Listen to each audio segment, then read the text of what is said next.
If you have not seen the previous parts of these videos, I'll put them up here so you can get caught up and up to speed with where I'm at. If you'd like to get the asset pack for this course, I have that available on my website for a small fee, and that just goes to help support me in providing this course to you free of charge. So thank you to those of you who have purchased it, and if you're considering purchasing it, thank you. To get you up to speed with where I'm at in the session, if you've been following along, I had opened the Liverpool Plus kit from the Logic library. So if you don't have this, go over to the Logic library and you want to go to Drum Kit, Multi-Channel Kits, and load up Liverpool. The problem that arises with this, if you hit X to open the mixer on this Liverpool Plus, you get a whole bunch of mixing that's already done for you. So if you're newer, maybe you'd consider leaving all this because it is a good starting point, but I don't personally like the way this is set up. So what I did is removed all the plugins, all the sends, and some extra things. So if you want to follow along exactly, go ahead and highlight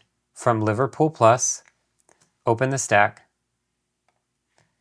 come all the way over here, select all of them, and we're gonna start taking these off. No plugin, no plugin. We're just pulling out rows of plugins here. Same thing on the sends. We're gonna click these two arrows, no send,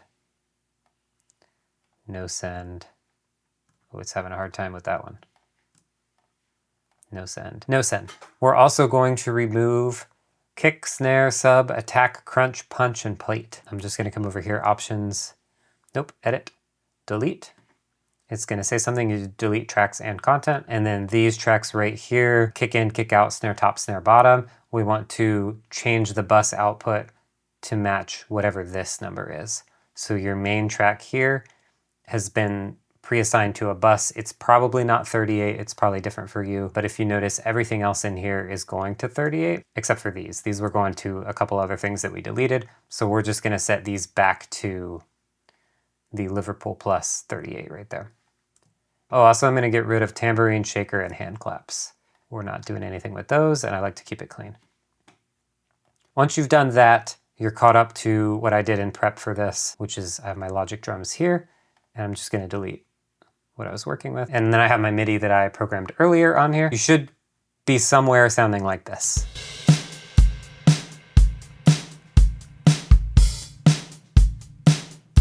All right, at this point, I'm gonna work mostly in the mixer window now. So we're gonna use the hotkey X for that. We're gonna use it a lot throughout this process. I'm gonna start just like I did on the other one, start treating my snare, specifically snare top, if you're in a multi-mic situation, and then start to apply that processing to the other channels. So let's just pull up snare top here and see where we're at. I'm gonna set this, make sure this main one is at 0 so we can keep an eye on the volume overall. Before I start EQing, I'm gonna take a quick second to just make sure this is all gain staged because I feel like it's too loud. It is.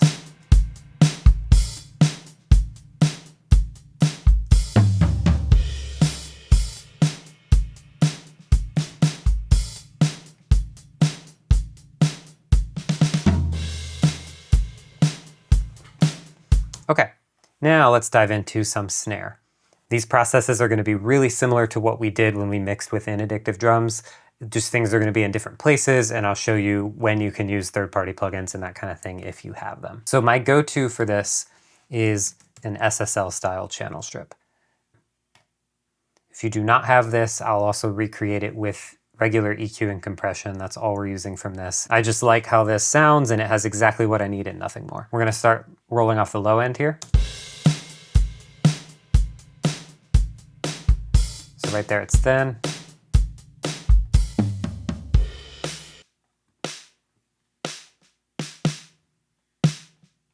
We got that low end back. We cannot control the Q or that little resonant hump on our high pass here, so I have to use a low band to add that in. So I'm gonna switch it to bell mode.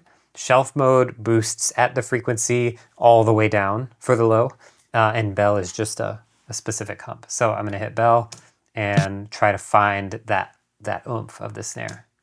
So I'm gonna boost it, sweep around until it sounds good.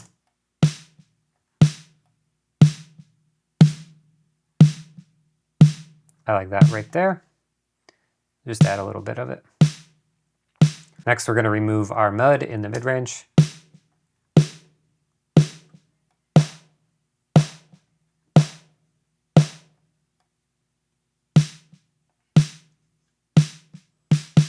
Sounds pretty good. Next, we're going to look for those two spots I like to boost in the highs. So that would be somewhere kind of in the high mids.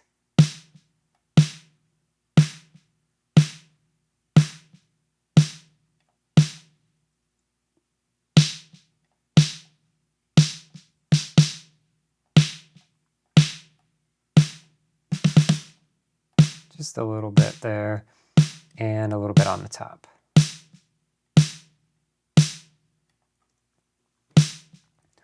If you look over here, we already have some compression happening, but I'll show you how I like to get it dialed in and that type of thing. So I always like ratio of 3:1 because it's just a good balanced thing. Release is all the way fast, which is at about 100 milliseconds.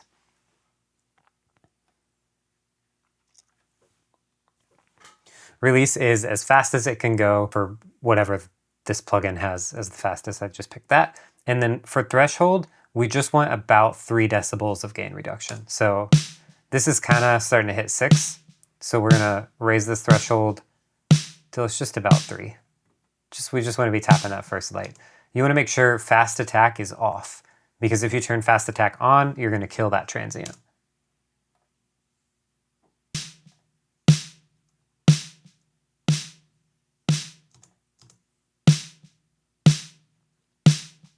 Finally, I like to just turn it off, turn it back on, make sure I'm not adding too much sound. So I'm adding a little bit. I'll just pull this down a hair. This is the main output gain level there. Cool. I'm going to show you how to do this same thing with stock plugins now. So we're going to click right here to just open up a regular channel EQ. Same process. We're going to treat the lows, roll them off, little resonant hump there.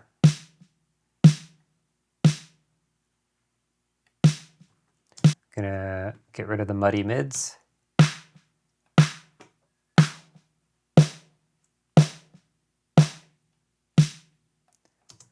We're gonna boost some high mids, find like the snap of the drum. And boost some top end. For compression, I will load just a regular compressor. My personal favorite with Logic is the Studio VCA, but you can use whatever you have, and we'll just need a tweak to taste. So same thing, ratio 3:1. Attack we're going to play with. Release is set pretty fast, and we'll just go from there. About 3 decibels of gain reduction. So if your meter looks kind of like this, and you have a 5, then you want to just count, 1, 2, 3. So right around this area is where we want to be compressing, give or take. So again, too fast, it eats the transient. But as we open this up, right around 16 or 18, we can start to hear it.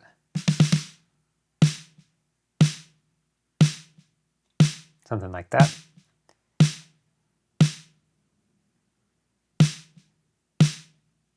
And something, again, with release, you just don't want it holding on so long to where it's not done compressing before the next note starts, if that makes sense. So you want this to be all the way back to 0 before the next note hits. See, that's too much. So somewhere in here, just in and out.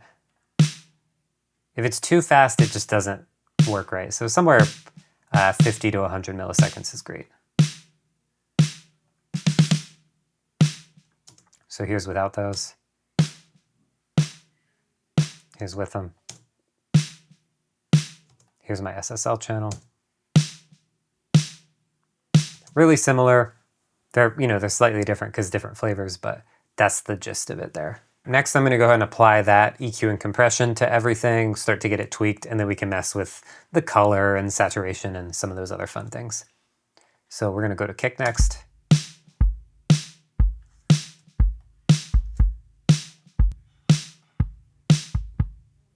Definitely going to get rid of this low cut.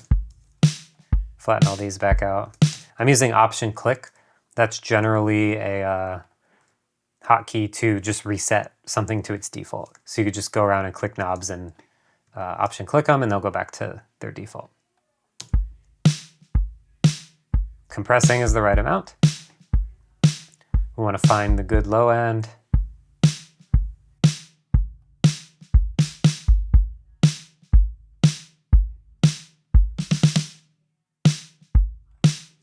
gonna get rid of some mids.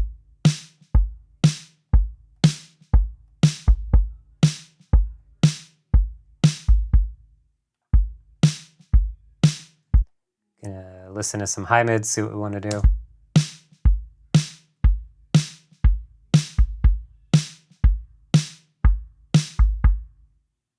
I'm actually gonna cut here. I'm gonna go more of a narrow Q and cut because this just has a texture I don't like.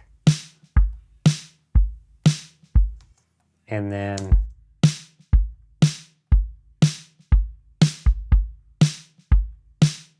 find a good spot to add some highs back in there.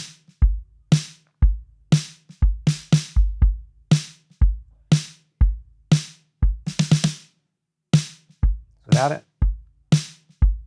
with it. So same thing, I'll show you how to do this with regular EQ and compression. That.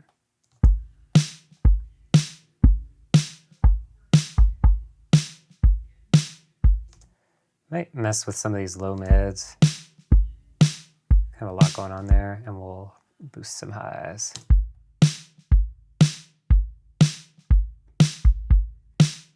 Same thing, we're going to compress next.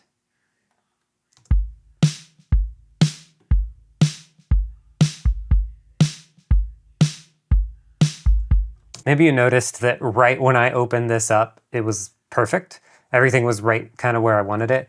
And so that's a little pro tip for you, is if there's a certain set of settings you know you always go for, go ahead and dial them in, and then most DAWs in softwares can do this where you save it as a default. For me, I always know I like ratio at 3:1 and attack at 15 and release around 50. It's just a really close starting point, and so then I'll go up here and save this as default. And then every time you open it up, it's right there ready to go. It saves so much time and helps you get a more consistent sound.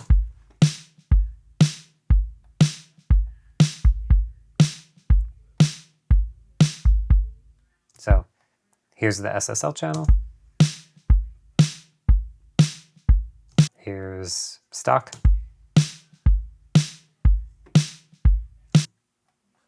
Just to prove that you can. Either way, you can do it either way. Okay, next we have a snare bottom and a kick in mic. These to me are more supportive, more auxiliary, extra sound sources rather than bread and butter. So your kick out and your snare top, that's bread and butter. That is, if you only have one mic on each of those, that's what you want.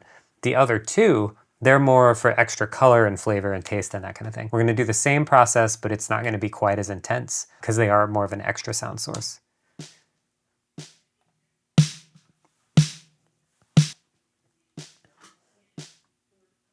So I'm just gonna copy over what I have here. And for snare bottom, in my opinion, you don't need to get the lows from this, the low frequencies, because you're already getting them from the snare top. The thing that the snare bottom adds is that sizzle, that kind of splash of the snares on the bottom. I'm gonna get rid of this low boost. We're just gonna make sure there's nothing nasty happening. Like that. Pull that out. And then I'm gonna just be a little more aggressive with my boost here on the top. So we got a little more splashy fun happening.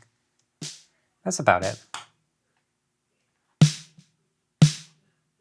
Kick in, kick out. Relationship is similar. The kick in is just aiming to give you more click and definition. So same thing, I'm gonna copy this over. And similarly, I don't need low end from this one. So I'm not gonna boost it. I'm not gonna roll it off, but I'll just leave it how it is.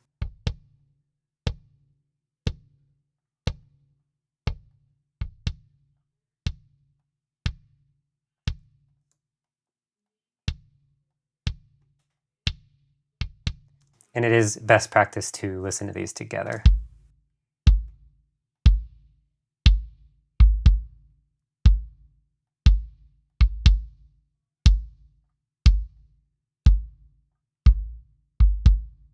I'm gonna press this one just a little more.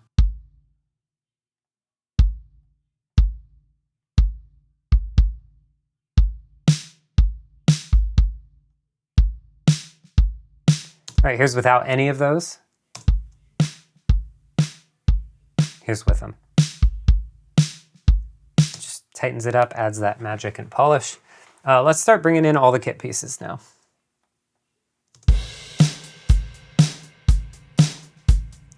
All right, first order of business. Let's listen to the overheads and make sure things are panned right.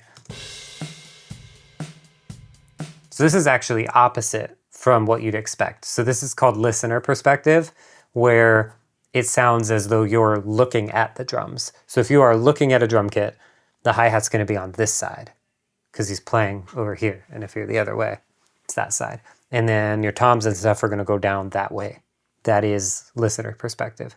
Drummer perspective is the other way, where you're looking down at the drum kit and your hi-hat's over here, toms, ride, stuff like that. Let me tell you this, the only people that care about the panning perspective of drums are drummers. I usually just do drummer perspective because I've never had a non-drummer say, hey, that's not the right way. But all the time the drummer's like, hey, the hi-hat shouldn't be over there, it's over here. But for the sake of this, we'll leave it listener perspective because I don't want to go deal with all of that. If you do want to deal with all of that, you can simply add a gain plugin on this whole Logic Drum Master here and swap the left and right. That'll just completely reverse everything if you need to do that. Most DAWs should have a way to reverse left and right. But listen to this. The hi-hat's over on the right, so we're going to pan our hi-hat a little more that way.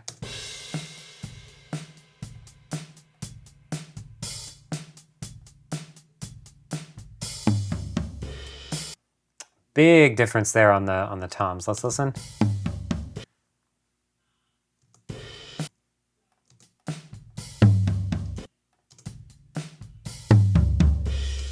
Okay, so the high tom is pretty far on the right, and the low tom goes way over to the left.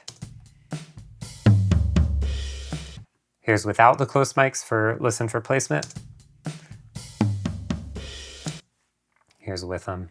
I usually like to push these really wide. Cool. And the high tom, if we use it, is going to be further to the right than the mid tom.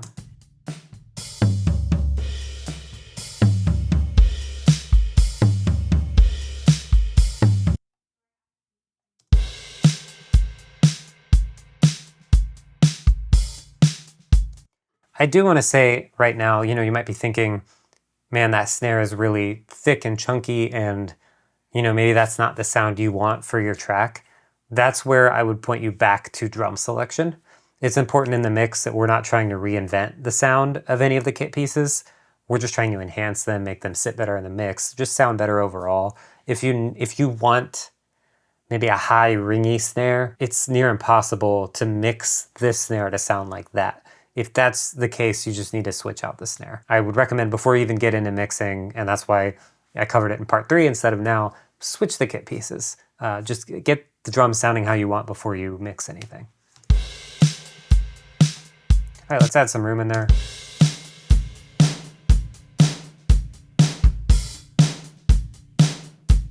And some leak.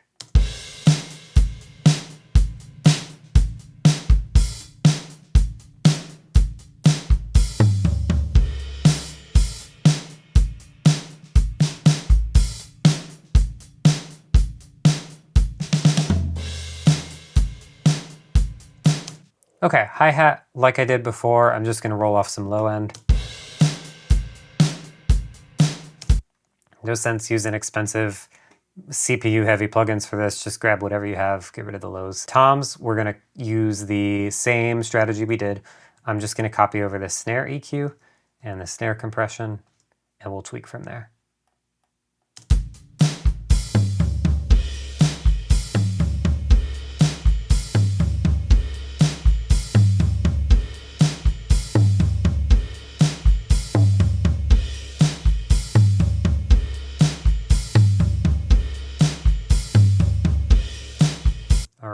Compression. It's a little much.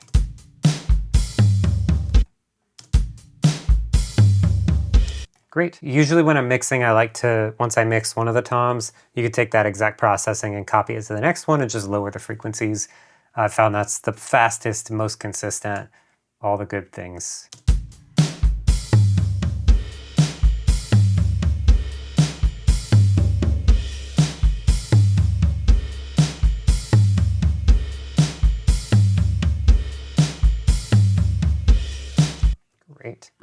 get that compression over there.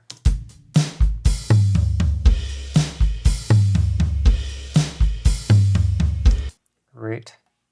Let's hear that.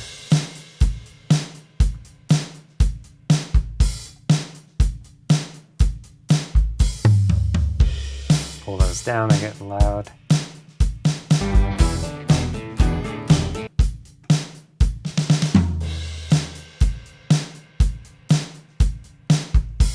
All right, overheads. I'll pop back to using the SSL channel strip for this. It doesn't super matter what you use, this is just my preference. We're gonna clean up lows here.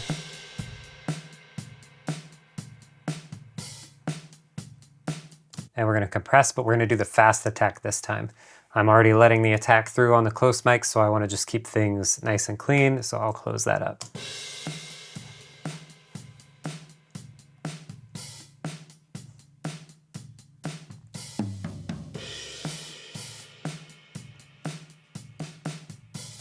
One of the other benefits to compressing the overheads with a fast attack like this is we're actually pulling down those really smacky things like the snare and the toms, and that'll let our cymbals kind of breathe a little more and they're not kind of competing for space as much, if that makes sense.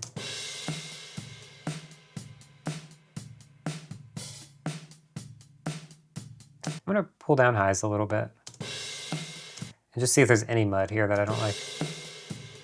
Cymbals usually have a frequency between like 300 and 500 that's just awful. That kind of thing. Sounds like a Antarctica documentary of like wind rushing or something.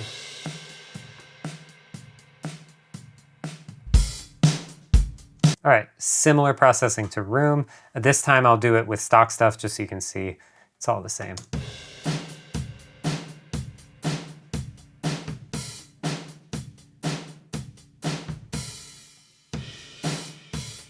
There's some highs.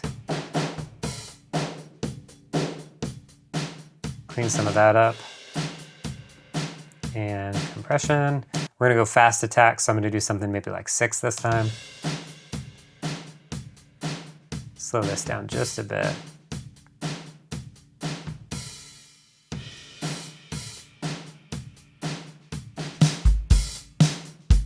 Leak, all I'm gonna do is roll off lows. You usually don't have a channel for leak like this. Usually it's in the actual channel processing. So I don't want to do anything crazy to this because it'll just start to get weird.